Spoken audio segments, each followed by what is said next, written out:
먼저 보시겠습니다.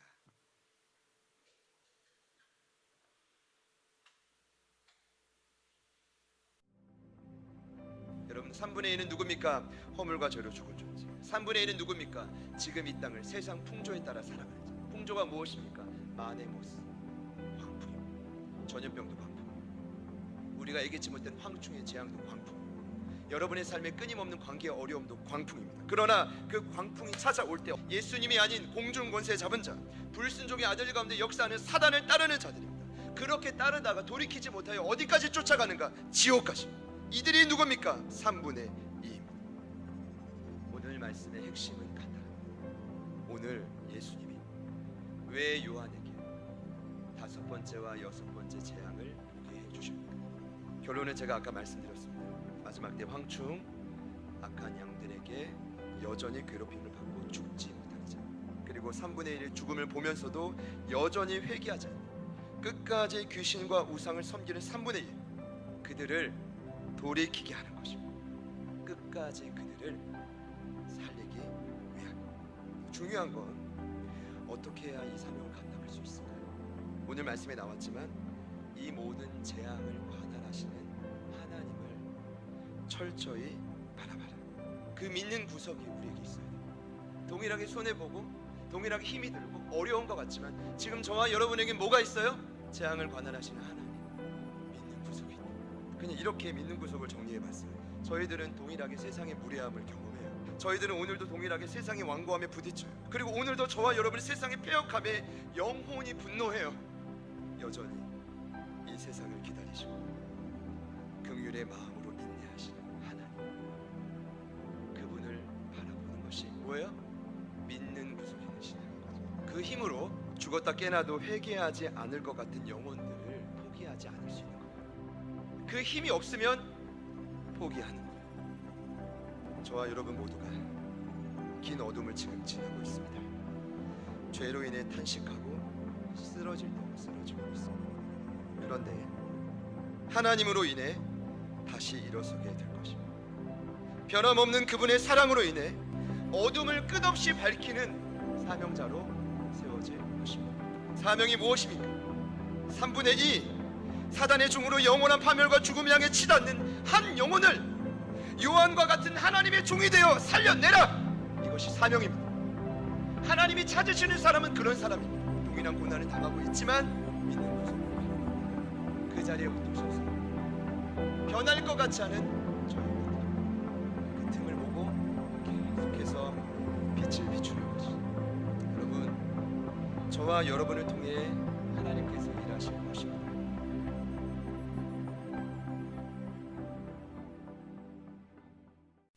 저와 여러분을 살리신 이유, 그리고 오늘도 저와 여러분이 함께 모여 하나님을 예배하는 이유, 지난 한 주도 서로 부르신 그 자리에서 예배하는 마음으로 땀 흘려 노동하는 이유, 왜 하나님이 저희들을 천국으로 즉각 데려가지 않고 한많은 이 세상에 남겨두신 이유, 질문은 여러 가지이지만 답은 한 가지일 수 있습니다. 사명입니다. 과거 실학의 대가 명제상으로 이름난 서해 유승용이 자주 쓰던 말이 있습니다. 괴일 루만, 걸개 한일 셀루 일만만입니다. 중요한 하나를 붙들고 나머지는 흘려보낸다, 이런 뜻입니다. 신앙에서 사명 붙들면 다 잡은 것입니다. 이 불변 응만변, 뜻은 불변하는 것으로 변하는 만 가지를 대응한다. 살아계신 하나님이 불변입니다. 그분이 주신 사명도 불변입니다. 그래서 사명 붙들면 만 가지로 변화하는 세상을 돌파하고 세상을 이기고 하나님의 군대로 우뚝 설 것입니다. 어린 다윗은 사명에 사로잡히자 그 앞에 골리앗을 쓰러뜨립니다. 포로로 끌려갔던 다니엘이 사명 따라가자 사자굴에 들어갑니다. 그러나 하나님은 사자 입을 막고 그를 살리십니다. 대신 음모를 꾸민 자가 사자굴에 던져져 죽습니다. 자, 그 영혼 3분의 2와 같을지라도, 저와 여러분 앞에 있는 그 영혼들이 변화의 조짐이 없다 할지라도 포기하지 않고 사명대로 살 때 상황은 반드시 역전될 것입니다. 자, 살려야 될 영혼들이 있을 것입니다. 그 영혼들을 우리 하나님께 올려드리며 한 마음으로 암송하시겠습니다. 요한계시록 9장 20절 이 재앙에 시작.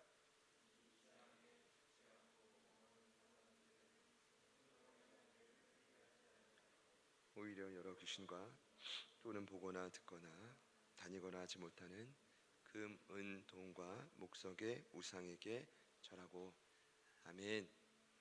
금일 본문인 계시록 10장 사실은 제 7 나팔 재앙의 마지막 재앙을 소개해야 될 순서입니다. 왜냐하면 앞선 8장과 9장이 7 인의 재앙에 이어서 7 나팔 재앙 중 첫 번째부터 6번째를 소개했기 때문입니다. 이런 재앙이었죠. 피 섞인 우박과 불 붙는 큰 산, 횃불같이 타는 큰 별, 어두워진 해, 달, 별. 이때 자연계의 3분의 1이 파괴되고, 그리고 지난주 지옥, 무저갱이 열리고 뭐가 올라왔죠? 황충, 메뚜기. 그들은 누구였습니까? 사단과 그의 졸개들인 귀신들이죠. 이들이 주는 고통은 죽을 것 같은 고통입니다. 죽고 싶지만 죽지 못하게 하는 고통. 그리고 마지막 6번째는 마병대, 극악무도한 군대로 인해 인류의 3분의 1이 죽어나가는 과정입니다. 그리고 오늘 7번째 재앙이 나팔 재앙이 소개되어야 되는데 사실 그 순서가 어디에 나오냐면 11장 후반절에 나옵니다. 그리고 7번째 나팔과 함께 마지막 재앙인 7 대접 재앙이 연결되면서 인류의 마지막을 맞이합니다. 그런데 오늘 그 중간에 10장과 11장이 위치하고 있습니다. 내용은 다릅니다. 성경의 전문 용어로 이런 내용을 막간이라고 합니다. 또 다른 내용이 삽입된 것입니다. 그런데 이런 막간이 10장에 처음 나온 게 아니라 계시록 7장에 처음 나왔습니다. 계시록 7장은 6장과 8장에 7 인을 떼시는 재앙 중간에 들어 있습니다.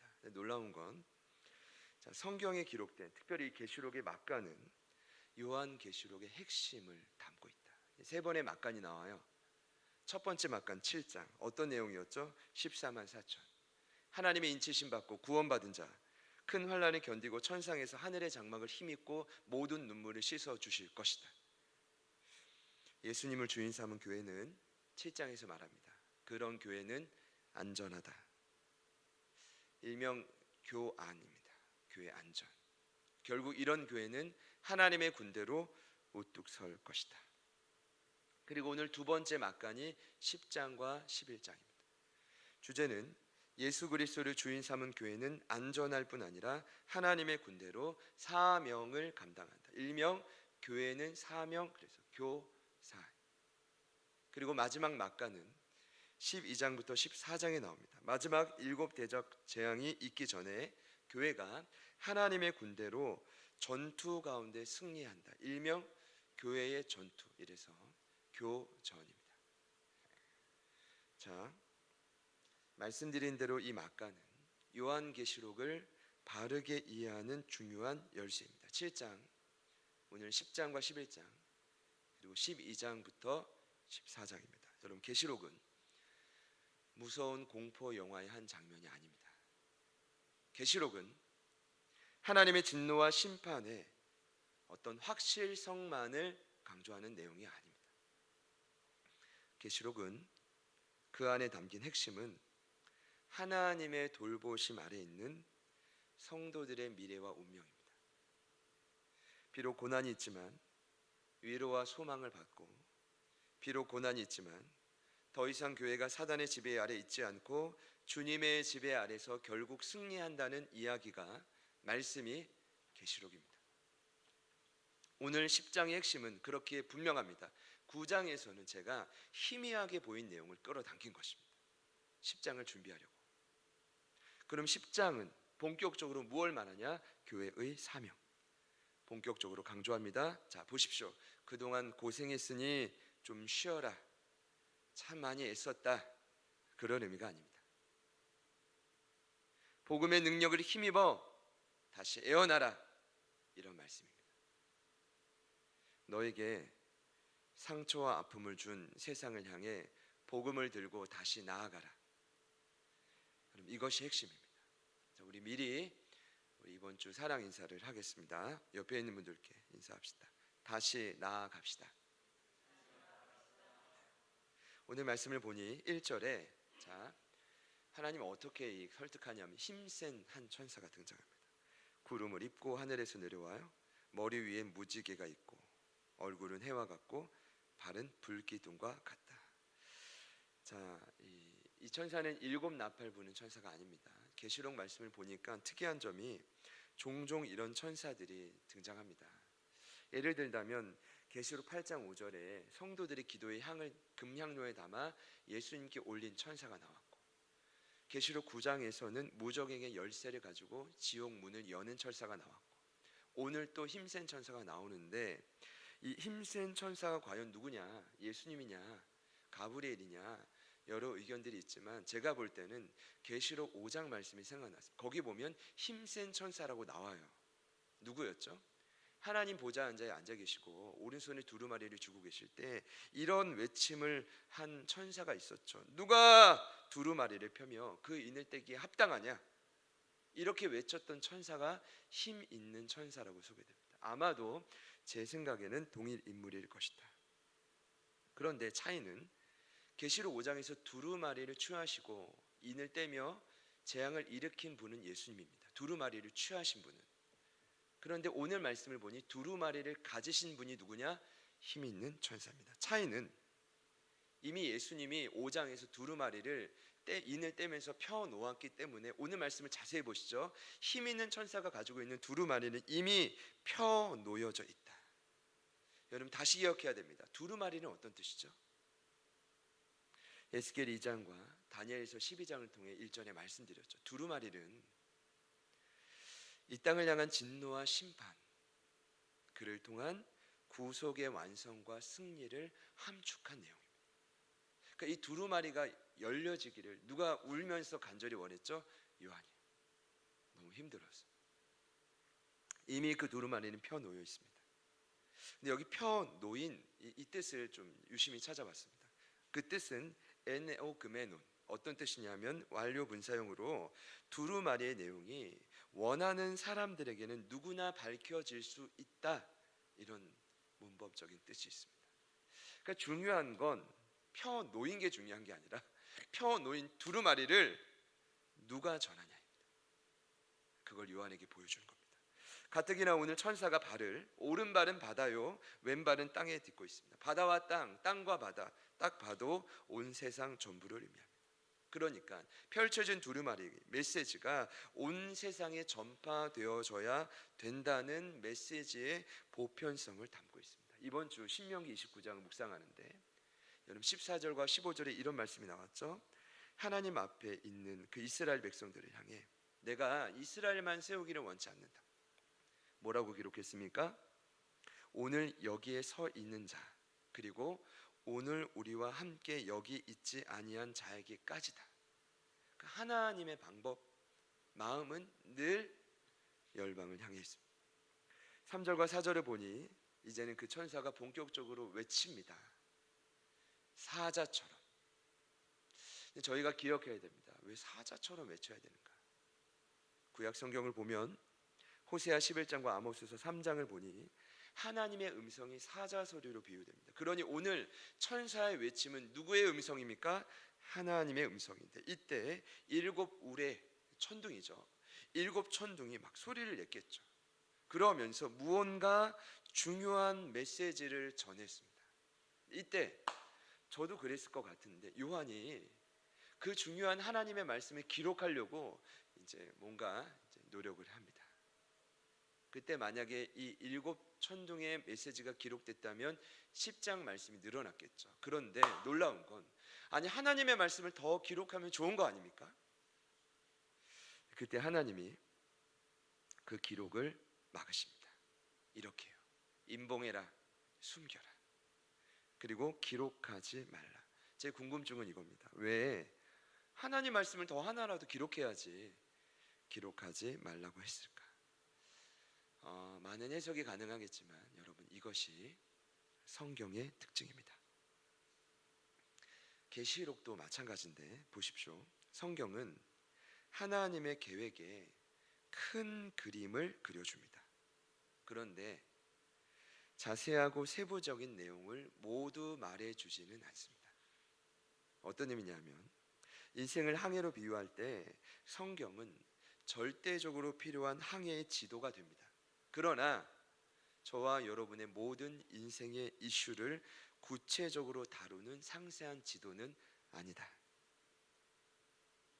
실제 참 많은 것이 숨겨져 있습니다. 저는 하나님께 묻고 싶은 게 너무 많아요. 제 인생에 대해서, 자녀들의 인생에 대해서, 교회의 미래에 대해서. 그런데 나와 있지 않습니다. 이번 주 신명기 29장 마지막 결론이 뭐였죠? 29절에 하나님이 밝히 나타내신 율법은 있지만 하나님이 인간이 모르도록 의도적으로 숨겨놓은 말씀이 있다는 것. 같은 맥락입니다. 여러분 재림의 때도 그렇죠. 수많은 사람들이 예측합니다. 아무도 맞히지 못합니다. 창세기 12장을 보면 아브라함에게 떠나라고 합니다. 그러나 갈 길은 알려주지 않습니다. 여러분 이것이 신앙인의 삶입니다. 하나님이 요구하시는 것은 저와 여러분이 구체적인 항해 일정표를 다 아는 것이 아닙니다. 중요한 건 몇 년, 몇 월, 몇 시, 몇 대 열매가 맺혀진다고 하면 참 좋겠지만 중요한 건 저와 여러분이 항해하고 있는 이 배의 선장이 어떤 분인지를 분명히 아는 것입니다. 삶의 길목마다 일어날 일을 어떻게 다 알겠습니까? 모릅니다. 그래서 절대적으로 필요한 건 항해의 선장 되신 구주 예수님을 굳게 신뢰하는 마음입니다. 저와 여러분의 신앙이 이와 같았으면 좋겠습니다. 비록 이런 거죠. 마치 하나님이 마련하신 여백을 믿음으로 채워나가는 여정입니다. 믿음으로. 할렐루야. 할렐루야. 좀 이런 것들로 아마 이제 제가 생각할 때 요한의 마음이 다시 한번 좀 다잡아지지 않았을까 싶어요. 성경은 지금 계속 넘어가지만 드디어 이 오른손을 들고 이 천사가 힘있게 외칩니다. 이 오른손을 든다는 건 오른손 고대 이스라엘 사회에서 맹세를 하는 것입니다. 엄숙하고 거룩한 맹세의 표시입니다. 그리고 6절에 이렇게 외쳤죠. 지체하지 아니하리. 무슨 뜻입니까? 이제 곧 7번째 나팔 재앙이 불려진다라는 것입니다. 그러면 자비가 사라진 최후의 심판만이 이 땅에 남는다라는 것입니다. 그것을 지체하지 않고 반드시 이루겠다라는 것입니다. 어떤 뜻입니까? 한마디로 얼마 남지 않았다는 것입니다. 자, 심판의 마지막 때가 얼마 남지 않았다. 그러니 너희의 사명의 날도 얼마 남지 않았다. 심판의 긴박성, 사명의 긴박성, 그리고 말하죠. 과거 종도를 통해 전한 복음이 하나님의 비밀이 반드시 이 땅 가운데 이루어질 것이다. 여러분, 그리고 나서 오늘 초점이 힘 있는 천사로부터 요한에게로 8절부터 옮겨집니다. 이제 요한의 이야기입니다. 자, 여기가 이제 하이라이트인데 보시죠. 요한에게 하늘의 음성이 들립니다. 요한, 네가 가서 저 바다와 땅을 밟고 있는 서 있는 천사의 손으로부터 펴 놓인 두루마리를 네가 가지라. 어떤 뜻입니까? 대신, 자 다시 이제는 네가 사명을 붙들라입니다. 자, 요한 너를 향한 하나님의 계획이 아직 멈추지 않았다. 이때 구체적으로 두 가지 명령을 합니다. 첫 번째, 갖다 먹어버리라. 같이 한번 따라합시다. 먹어버리라. 이 9절의 첫 번째고, 두 번째는 다시 애어나라. 따라합니다. 다시 애어나라. 자, 두루마리를 갖는 것은 두 가지로 말합니다. 먹는 것과 애어나는 것입니다. 나와 있죠, 그대로. 첫 번째, 먹어버리라. 자, 먼저 펴놓인 작은 책을 먹어라. 이때 요한이 군말 없이 순종합니다. 자, 이제 4절에서 제가 보니까 5절 넘어갈 때 위기가 있었을 것 같아요. 되게 서운했을 것 같아요. 좀 알려달라고 내가 기록하는데 적지마 이럴 때 서운했겠죠. 그리고 오늘도 군말 없이 먹으라 이랬더니 순종합니다. 이런 게 제가 볼 때는 영적인 거장들의 위기를 돌파하는 모습이에요. 이게 되게 중요합니다. 순종해요. 먹습니다. 그랬더니 이런 고백을 합니다. 입에는 꿀같이 달고 배에는 씁니다. 입에는 꿀같이 달고 배에는 씁니다.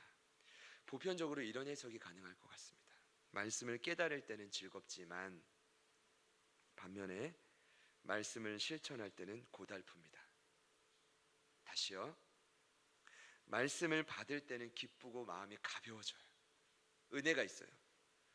막상 말씀을 증언하는 자리에는 부담이 되고 무겁습니다.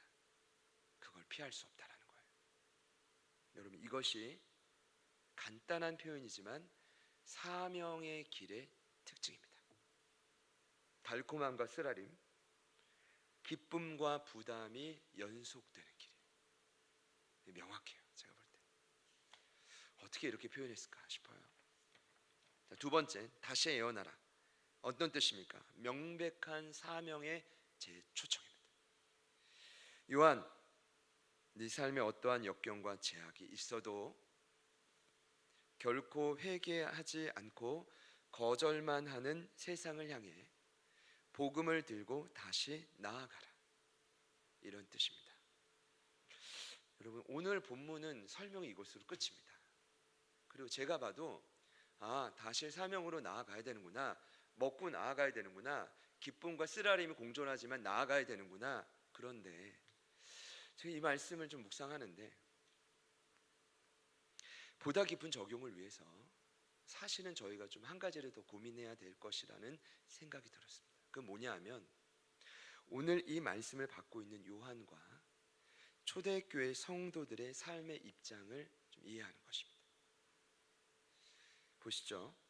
여러분, 계시록은 로마의 극심한 박해의 배경을 갖고 있습니다. 그리고 이미 교회의 영적 아비인 요한이 밤모섬으로 어떻게 됐습니까? 끌려갑니다. 그는 사도고 살아계신 하나님의 증거 자체입니다. 그가 유배되는 고통을 교회가 감당했습니다. 그러니까 더 이상 초대교회는 보십시오, 앞으로 나아갈 어떠한 희망도 찾지 못해 표류한 신세가 되었습니다. 그리고 세상 앞에 있는 교회는 이미 패배한 것 같습니다. 이미 땅굴을 파고 숨어 들어갔단 말입니다. 이때 요한에게 주님이 찾아오신 것입니다. 보십시오, 숨겨놓은 계시를 보여줍니다. 보여주시면서 이렇게 말씀하시죠. 이 땅의 악을 철저하게 심판할 거다. 그리고 하나님의 백성들을 궁극적으로 승리할 거다. 이 땅의 모든 고난 위에 보좌에 하나님이 있고 어린 양 예수님이 있다. 여러분, 이것이 요한에게 끝없는 위로와 격려와 확신이 되었습니다. 그 첫 번째 막간인 7장에서 위로의 절정입니다. 구원받은 14만 4천이 있다. 열방에 엄청난 무리가 있을 것이다. 그리고 교회는 안전하고 환난을 이기고 천국에서 하늘의 장막을 힘입고 영원토록 쉼을 입을 것이다. 여러분, 요한과 교회는 이 말을 들을 때 제가 볼 때는 감사와 눈물이 넘쳐났을 것입니다. 지금 그들에게 필요한 것이 딱 이겁니다. 이거예요. 무엇입니까? 복음으로 인해 경험한 극심한 고통과 상처와 낙담을 치유해 주는 것입니다.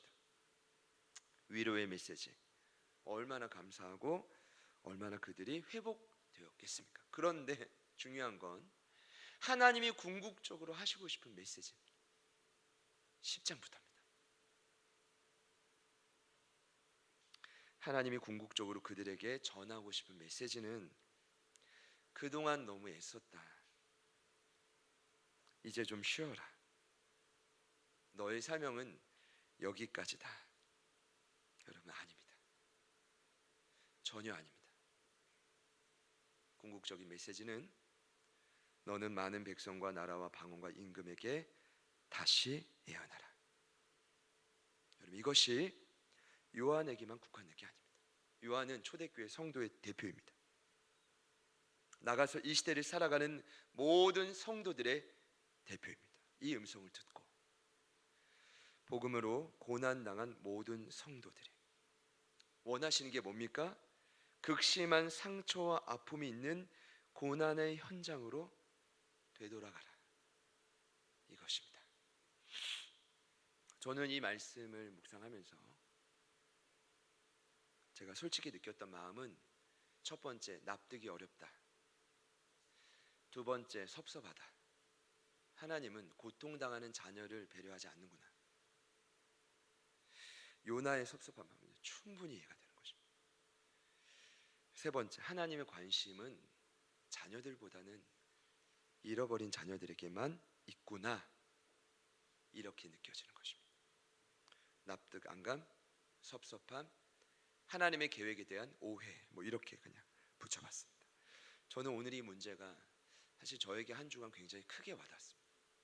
너무 크게 와닿았어요. 근데 저는 이렇게 생각합니다. 이 마음이 과연 나에게만 있었을까? 그렇게 생각하지 않습니다. 오늘 이 말씀을 받아들이는 요한과 초대교회 성도들에게도 동일했을 것이다. 그리고 어쩌면 오늘을 살아가는 저와 여러분이 직면하고 있는 실질적인 문제라고 생각됩니다.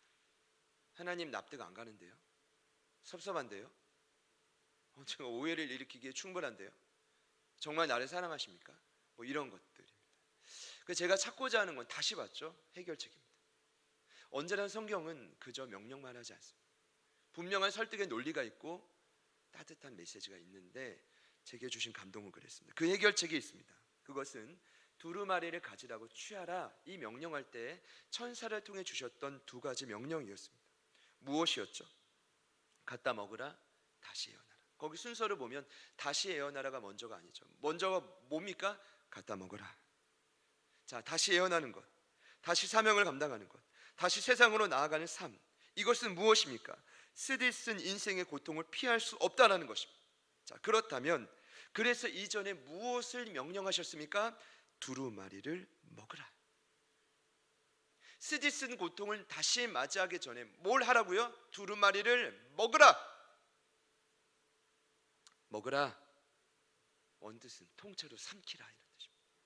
원뜻은 너의 생명 조직 속으로 흡수하라, 이런 뜻입니다. 말씀이 너의 삶에 녹아내려 하나가 되라는 뜻입니다. 자, 그러면 그때 주시는 복음의 단맛으로 세상이 주는 고난의 쓴맛을 이길 수 있다라는 것입니다. 이것이 결론입니다. 사명대로 산다, 끝까지 하나님의 영광을 위해 산다. 제가 오늘 확실히 알았습니다. 마음을 다잡고 다시 세상에 나아갈 때 쓰디쓴 고난을 피할 수 없다는 것을 인정하는 것입니다. 그러나 그 고난은 하나님의 말씀의 단맛이 배어있는 고난이 될 것입니다. 이것입니다. 다른 겁니다. 시간이 갈수록 예수님을 제대로 믿는 것이 어려워진 시대입니다. 신앙이 성장하는 건 어떤 것입니까? 세상이 볼 때는 참 바보 같고 어리석고 답답하고 고루해 보일 수 있습니다. 심지어 믿음을 지키다가 그 영혼들이 충분히 낙심하고 쓰러질 수 있습니다. 저처럼. 그러나 세상에 줄 수 없는 만족과 평안을 맛본 그 힘으로 끊임없이 나아가는 것입니다. 결론입니다. 하나님처럼 이 땅을 품고 지치지 않는 열정을 가진 사람은 아무도 없습니다. 쓰러지고 넘어진 자리에서 다시 저와 여러분은 복음의 단맛으로 무장해야 될 시기가 찾아왔습니다. 제가 볼 때 요한에게는 사실 이런 회복의 패턴이 익숙할 것 같아요. 그의 삶을 잠시 돌아보면 크게 세 가지 사건이 생각났습니다. 첫 번째는 맨날 서로 모일 때 싸웠잖아요. 누가 더 높아질래? 그때 세 명을 데리고 변화선으로 데려가서 예수님의 변화한 모습을 보여주시죠. 모세와 엘리야와 함께. 그때 느꼈던 어떤 달콤함, 하나님의 위대함, 그 힘으로 3년을 거지같이 살아도 그들이 버텼단 말이에요. 그 다음에는요, 십자가 질 때 요한이 버젓이 배반했죠. 다른 제자도 마찬가지입니다. 나중에 다시 돌아왔을 때 자신의 어머니 마리아를 맡기며 예수님이 사명을 오늘처럼 재부여합니다. 그때 요한이 뭘 느꼈을까요? 예수님을 배반했지만 십자가에서 주시는 그 놀라운 신적인 계시, 달콤함, 그 따뜻함, 능력의 말씀 아래 다시 나아갈 힘을 얻고 어머니를 모시죠. 자, 그리고 또 베드로와 함께 물고기 잡으러 가잖아요. 그때 예수님이 또다시 찾아오시죠. 상처 입은 그들을 향해 고기를 알맞게 구워주십니다.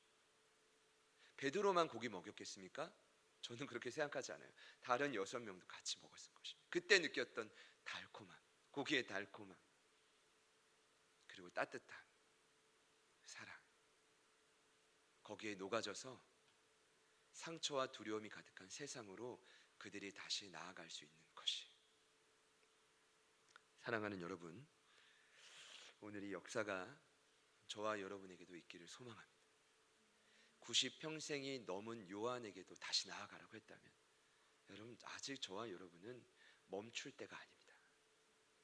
싸울 때고 나아갈 때고 전진할 때입니다. 무엇이 여러분에게 상처고 두려움입니까? 복음의 단맛으로 다시 무장되어야 합니다. 만약 요한과 그 당시 초대교회가 받았던 상처와 두려움 때문에 세상을 향해 문을 걸어 잠궜다면, 접촉을 피하고 단지 세상을 비난하고 정죄만 했다면 나중에 얼마나 후회했겠습니까? 여러분, 교회는 누가 뭐라 해도 천하보다 귀한 한 영혼을 복음의 단맛으로 무장하여 세상의 그 어떤 쓴맛도 이기게 만드는 곳이 교회입니다. 성령님이 지금 저와 여러분을 다시 초청합니다. 요한처럼 복음의 단맛으로 무장하여 쓴맛을 보는 세상으로 나아가라. 이번 주 사랑 인사인데 우리 마지막으로 같이 한번 선포합시다. 다시 나아갑시다. 한 번 더요. 다시 나아갑시다. 우리 제가 사실 지난주부터 계속 생각났던 찬양이었어요. 우리 같이 한번 말씀을 기억하면서 찬양하시고, 여러분이 삶의 여정이 여기 끝이 아닙니다. 이제 시작입니다.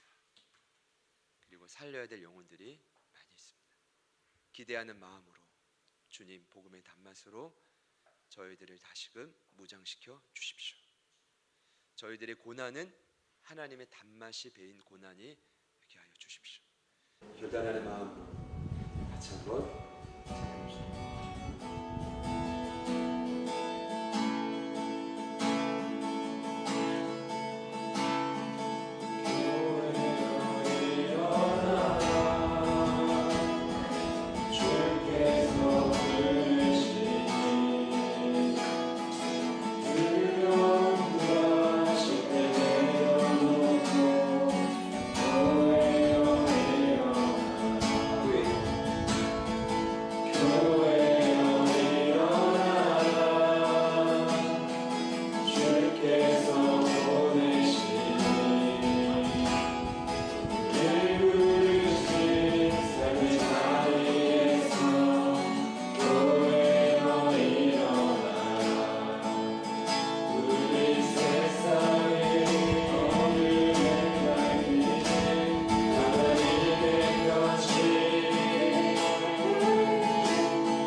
속에 흡수되게 하시고 하나 되게 하시고 그 복음의 능력으로 복음의 단맛으로 세상의 그 어떤 쓴맛도 돌파해가는 우리 모두가 되게 하여 주시옵소서.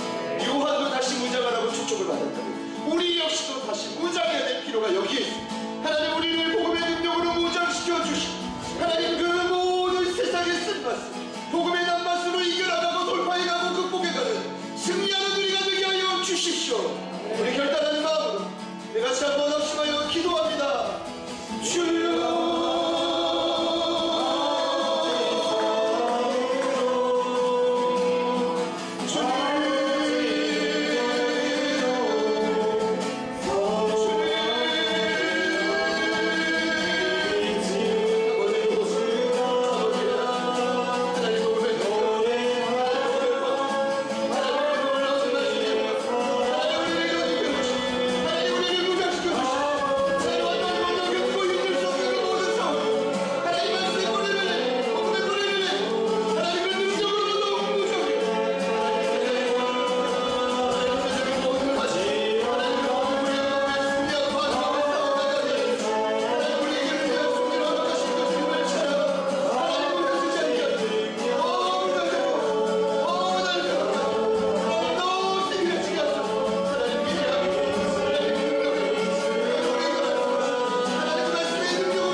새로 난 부리로 발톱을 뽑아내며 무거운 깃털을 다 뽑아내며 새로운 존재가 된 이 땅을 그리고 온 세상을 비상할 거죠. 하나님, 오늘 정말 우리들의 모습 어찌 보면 세상의 극심한 한계와 상처, 두려움 앞에 멈춰진 모습이 아닐까 싶습니다. 다시 한번 목소리 쳐 우리가 온전히 말씀 안에서 환골탈태 새로운 존재로 비상할 수 있도록 도와주십시오. 어떠한 세상의 풍파 앞에서 주님 말씀, 그 복음의 능력, 그 복음의 단맛 싸워 이길 수 있는 우리가 되게 하여 주시옵소서. 이곳에서 주의 말씀을 듣고 90평생의 그 요한 하나님 앞에 다시 일어나고 결단하고 나아가는 귀한 결단의 소유자들이 나오게 하여 주시옵소서. 제자, 그저 그 자리에 멈춰 쓰러진 자 다시 복음의 능력으로 일어나 세상 가운데 나가 싸워 승리하는 자를 믿사오니 다시 일어나려 하나님, 오늘 이 말씀을 우리를 통해 이루어 주시옵소서. 우리를 통해 이루어 주시옵소서. 하나님 말씀의 열매가 나타나게 하여 주시옵소서. 하나님, 기대하는 일부에 참여하신 모든 분들은 오늘 이 말씀 살아온지 하게 하여 주십시오. 이제는 우리 구주 예수 그리스도 하나님 아버지의 변함없는 신실하신 사랑하시고 성령님의 내주 충만 교통 위로하심의 역사 요한과 같이 다시 말씀을 먹고 예언하며 그 편호인 두루마리를 땅끝까지 전하기를 결단하며 나아가는 귀한 일꾼들 머리머리 이제 막 깨어나서 이 험한 세상에 적응하고 우리 다음 세대, 우리 사랑하는 부인, 또 하늘에 향한 우리 현, 그리고 모든 세대들, 그리고 오늘 저희들을 통해 복음의 메시지를 통해 함께 신앙생활하게 우리 주변에 죽어가는 수많은 영혼들 삶의 지금부터 영원토록 함께 하시길 간절히 축원하옵나이다.